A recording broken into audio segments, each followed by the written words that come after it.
जमहूरियत की तो यही खासियत है, हर किसी को इलेक्शन लड़ने की खुली छूट है। मैंने भी आज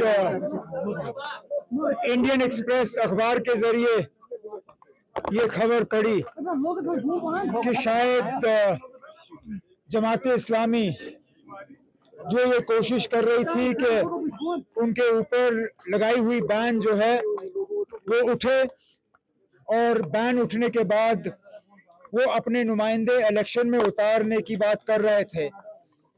बदकिस्मती से इलेक्शन ब्यूगल बजने से पहले उनके ऊपर लगाई हुई बैन उठी नहीं। आज अखबारों के जरिए ये खबर आई है कि शायद वो अब इंडिपेंडेंट जो है कैंडिडेट्स उठाएंगे। बिस्मिल्लाह, हम तो चाहते थे कि वो अपने सिंबल पे कैंडिडेट उठाएं, अपने पार्टी जमात इस्लामी के नाम पे कैंडिडेट उठाएं, लेकिन अगर वो मुमकिन नहीं हुआ तो चलिए आज वो आज़ाद उम्मीदवार ही सही आए मैदान में, अपना मंशूर लेके, अपने इरादे लेके, अपने वादे लेके, और फिर लोगों तक है वो किसको वोट देना पसंद करेंगे।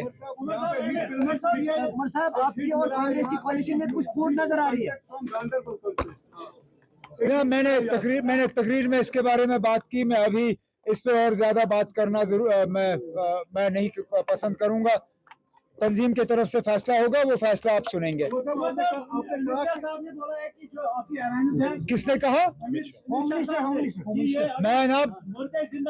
मैं दिल की गहराइयों से होम मिनिस्टर साहब का शुक्रगुजार हूं कि उन्होंने हमारे मैनिफेस्टो का जिक्र किया। नहीं तो कहाँ हम छोटे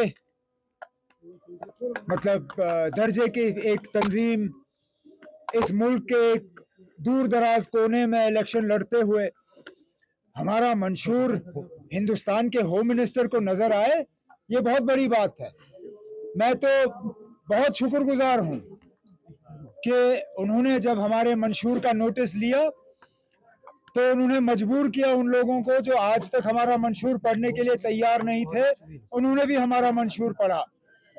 अफसोस की बात यह है कि होम मिनिस्टर साहब को हमारे मंशूर में एक ही पैराग्राफ नजर आया, और कुछ ऐसी बातें भी होम मिनिस्टर साहब ने की जो हमारे मंशूर में कहीं है ही नहीं। जिस तरह नाम बदलने की बात, मैंने होम मिनिस्टर साहब के इस ट्वीट के बाद अपना मंशूर दोबारा पढ़ा कि कहीं वो बात मुझसे रह न गई हो, लेकिन वो बात हमने कहीं अपने मंशूर में की नहीं। लेकिन इसके बावजूद मैं होम मिनिस्टर साहब का शुक्रगुजार हूं कि उन्होंने हमारे मैनिफेस्टो को पढ़ा और उसका जिक्र किया।